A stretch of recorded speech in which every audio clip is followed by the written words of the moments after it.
উপস্থিত রয়েছেন কারিদাসের বিভিন্ন পর্যায়ের নেতৃবৃন্দ, উপস্থিত রয়েছেন কানাইঘাট উপজেলার কৃষি উপ সহকারী কর্মকর্তা, আমার ইউনিয়নের চৌক অফিসারের দায়িত্বে যিনি রয়েছেন জনাব আজু ভাই। এই মঞ্চে উপস্থিত রয়েছেন আমার ইউনিয়নের বিভিন্ন ওয়ার্ডের ইউপি সদস্য এবং সদস্যবৃন্দ। আমার সম্মুখে উপস্থিত রয়েছেন আমার এই ১ নং লক্ষ্মীপ্রসাদ পূর্ব ইউনিয়নের বিভিন্ন পেশার শ্রমজীবী, অসহায় আমার ইউনিয়নের সর্বস্তরের জনতা। আসসালামু আলাইকুম ওয়া রাহমাতুল্লাহি ওয়া বারাকাতুহু। অন্যান্য ধর্মাবলম্বী যারা রয়েছেন তাদের প্রতি আমার আদাব ও শুভেচ্ছা রইল। সম্মানিত উপস্থিতি, আপনারা জানেন এই ১ নং লক্ষ্মীপ্রসাদ পূর্ব ইউনিয়ন একটি অত্যন্ত অবহেলিত একটি ইউনিয়ন। যে ইউনিয়নটি বাংলাদেশের মধ্যে আমার যে কয়েকটি ইউনিয়ন দেখা হয়েছে, বাংলাদেশের মধ্যে আমাদের এই ইউনিয়নের মতো অবহেলিত ইউনিয়ন আর বাংলা জমিনে কোথাও নেই। এই ইউনিয়নটি হচ্ছে একটি বন্যা ক্ষতিগ্রস্ত ইউনিয়ন, যেটি এক পাশে রয়েছে সুরমা নদী, অন্য পাশে রয়েছে লুবা নদী।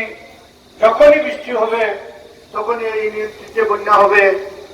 আমাদের বন্যা শেষ হওয়ার পর কানাইঘাট অঞ্চলের বিভিন্ন ইউনিয়নে বন্যায় আঘাত নামবে। আমাদের কিন্তু বন্যা যেভাবে ক্ষতিগ্রস্ত করে বিভিন্ন ইউনিয়নে গিয়ে প্রবেশ করে, তখন কিন্তু বন্যার গতিবেগ অনেক কমেও যায়। আমাদের তো বন্যায় বেশিরভাগ যে ক্ষতিটি করে সেটি হচ্ছে গতিবেগের মাধ্যমে আমাদের ইউনিয়নটি ক্ষতি করে। সেই বিবেচনা করে আজকে যে সকল নেতৃবৃন্দ, বাংলাদেশ কারিদাস আঞ্চলিক শাখার প্রধান, উনি আমাদের মধ্যে ৪০০ পরিবারকে নগদত্ত এবং বিভিন্ন সামগ্রী নিয়ে উপস্থিত হয়েছেন। আমি কৃতজ্ঞতা এবং ধন্যবাদ জানাই আমার ইউনিয়নবাসীর পক্ষ থেকে। আপনারা সকলে জানেন আমি ২০১১ থেকে এই জনগণের পাশে রয়েছি। আমার ইউনিয়ন পরিষদের ইউপি সদস্য থেকে শুরু করে আজকে ২০২২-এর ৫ই জানুয়ারি আপনাদের ভোটে নির্বাচিত হয়ে এই ইউনিয়নের চেয়ারম্যানের দায়িত্ব নিয়েছি। আমি যখন ইউপি সদস্য হিসাবে আমার ইউনিয়ন পরিষদে কাজ করি, তখনকার সময় আমাদের ইউনিয়ন পরিষদের আমার শ্রদ্ধেয় ব্যক্তি সাবেক চেয়ারম্যান জনাব ফয়াজউদ্দিন ভাই ছিলেন। আমি জানি তখনকার সময় কারিদাস বাংলাদেশের যে অর্থটি আসছে আমার ইউনিয়নে, কারিদাস আমার ইউনিয়নে যে কাজটি করেছে, আমি নিশ্চয় বলতে পারি আমাদের ইউনিয়ন পরিষদের সরকারি যে বরাদ্দ ছিল সেই বরাদ্দের থেকে আরো বেশি বরাদ্দ কারিদাস কর্তৃপক্ষ আমাদের ইউনিয়নের জন্য দিয়েছিল। কারিদাস আমার ইউনিয়নের এমন কোনো প্রজেক্ট নেই যে প্রজেক্টে কাজ করে নেই। আমার এটি দেখা, আমার ওয়ার্ডেও কারিদাসের কর্মকর্তা বিন্দু অনেকদিন থাকছেন। আমি দেখেছি তারা রাস্তাঘাট, টিউবওয়েল, সেন্টারি লেফটিন এবং বিভিন্ন সময় কত দরিদ্র মানুষের মুখে হাসি ফোটানোর জন্য বিভিন্নভাবে তারা আমার ইউনিয়নের মানুষের পাশে দাঁড়িয়েছিল। দীর্ঘদিন কারিদাস আমার ইউনিয়নে কাজ করেছে। আমার জানা মতো মনে হয় 2020 বা 21-এ আমাদের ইউনিয়ন থেকে ওনারা অন্যত্র চলে গেছে।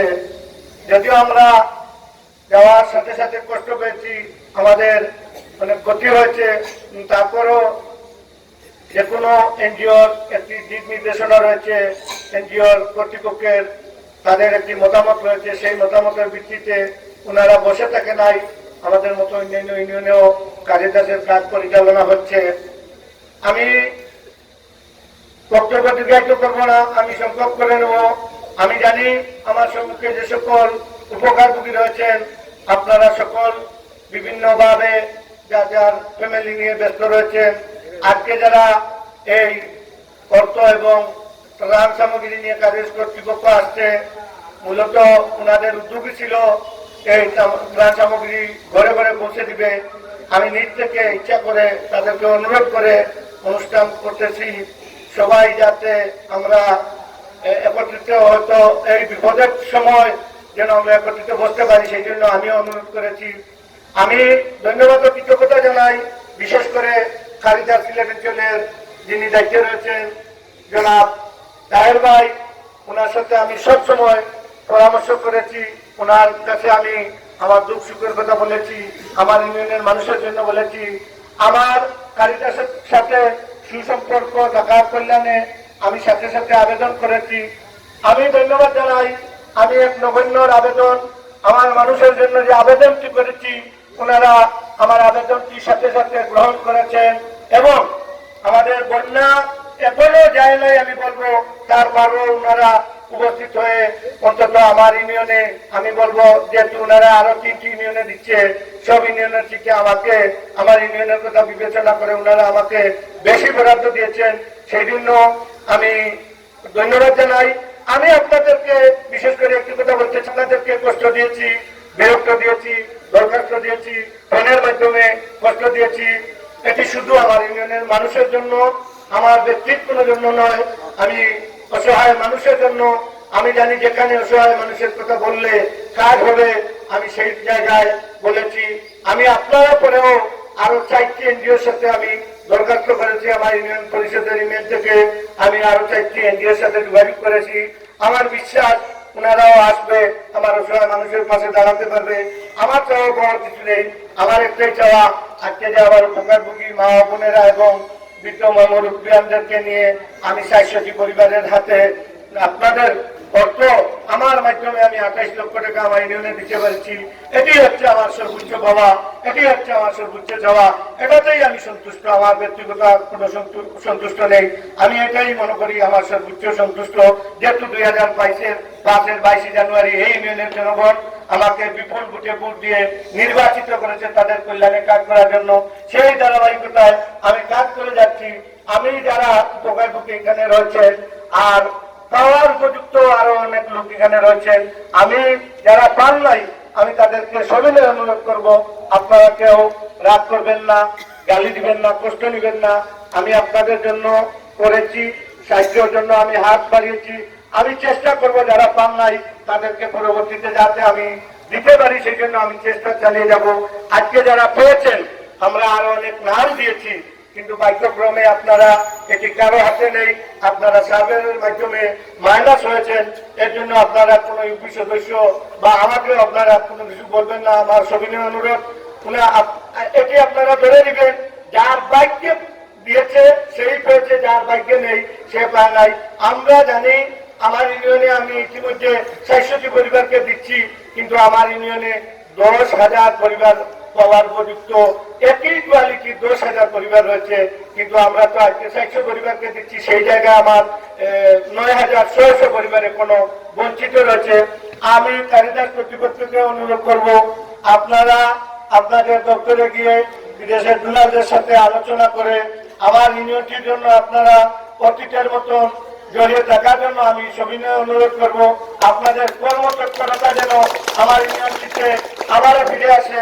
আমি আপনাদেরকে সময় এবং সহযোগিতা করার জন্য সর্বোত্তম প্রস্তুত রয়েছি। আমার ইউনিয়নের মানুষের জন্য যেটুকু করা লাগে আমি করতে প্রস্তুত রয়েছি। যদি আপনারা আমার ইউনিয়নটিতে আবারও সাড়া দিয়ে আসেন, আপনারা ব্যতীত কেউই আর আমার ইউনিয়নের এত দুঃখ, আমার ইউনিয়নের মানুষের এত দুঃখ কেউ বুঝতে নেই। আছে আরো অনেক এনজিও, ওনারা আসবে, বন্যার করে প্রাণ দিয়ে যাবে, অর্থ দিয়ে যাবে, আপনাদের থেকে আরো বেশি দিবে আমি মানি, কিন্তু মাঝে থেকে যে আপনারা ডোর টু ডোর বাড়িতে বাড়িতে গিয়ে এইভাবে যে উপকারভোগী সিলেকশন করা আপনাদের যে অত্যন্ত ভালো উদ্যোগ এবং কার্যক্রম, সেটিতে আমি অত্যন্ত সন্তুষ্ট। আপনারা যে কর্মকর্তা রয়েছেন ওনারা বাড়িতে বাড়িতে গিয়ে এটি ভেরিফাই করে উপকারভোগী সিলেকশন করেছেন, সেই জন্য আমার বিশ্বাস আমরা যদি বলতে পারি, আমি করতে পারবো দাবি করে, এই যে উপকারভোগী রয়েছে এদের মধ্যে আমরা 90% মানুষ মানে উপযুক্ত পেয়েছে, হয়তো 10% লোক বা 7-8% লোক হয়তো এর চেয়ে আরো ভালো হওয়ার উপযোগী রয়েছে, কিন্তু আমার বিশ্বাস এই কার্যক্রমে অন্তত 90% লোক পাওয়ার উপযোগী যারা তারাই পেয়েছে।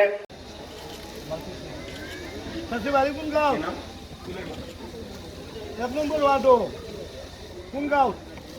আব্দুল কাদের। খবরদার খাদ্য লাগাইও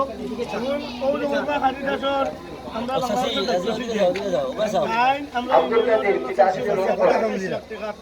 সংস্থা তো কাম কাজ লাগাইও দোয়া করি ওদিকে দাও অমুদ ধরো জায়গা ধরো কবির ভাই কেন কবির ভাই কেন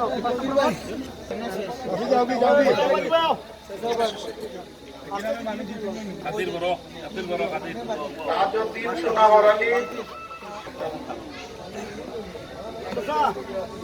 আছে ৬,০০০ টাকা আরো বাকি সমানে আছে বাবা কাম করিও আর দোয়া করিও এরা দিলে যাও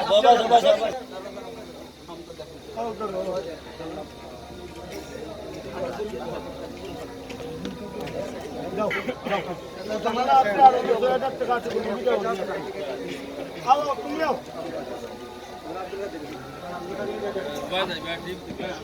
আব্দুল কাদের আজিজুল হক, আসমা বেগম চৌধুরী, ওয়ার্ড নং 2, আসমা বেগম চৌধুরী।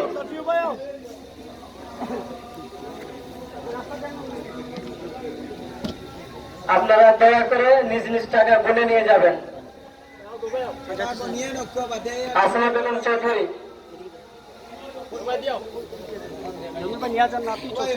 হবে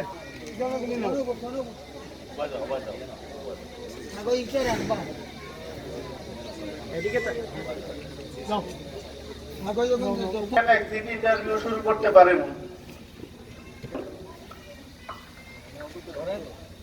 কবির উদ্দিন, পিতা ফয়জুল হক,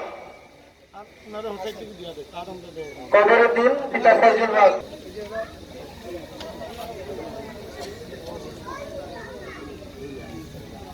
আব্দুল খালিক, ওয়ার্ড নং 6, আমরা তো বাইরে দেখলাম আমার বাইরে একজনে হইল আচ্ছা ঠিক আছে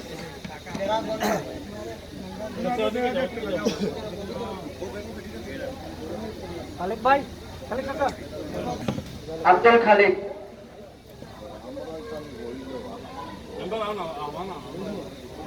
জসিমউদ্দিন, পিতা ফয়াজউদ্দিন, ওয়ার্ড নং 6, জসিমউদ্দিন, পিতা ফয়াজউদ্দিন।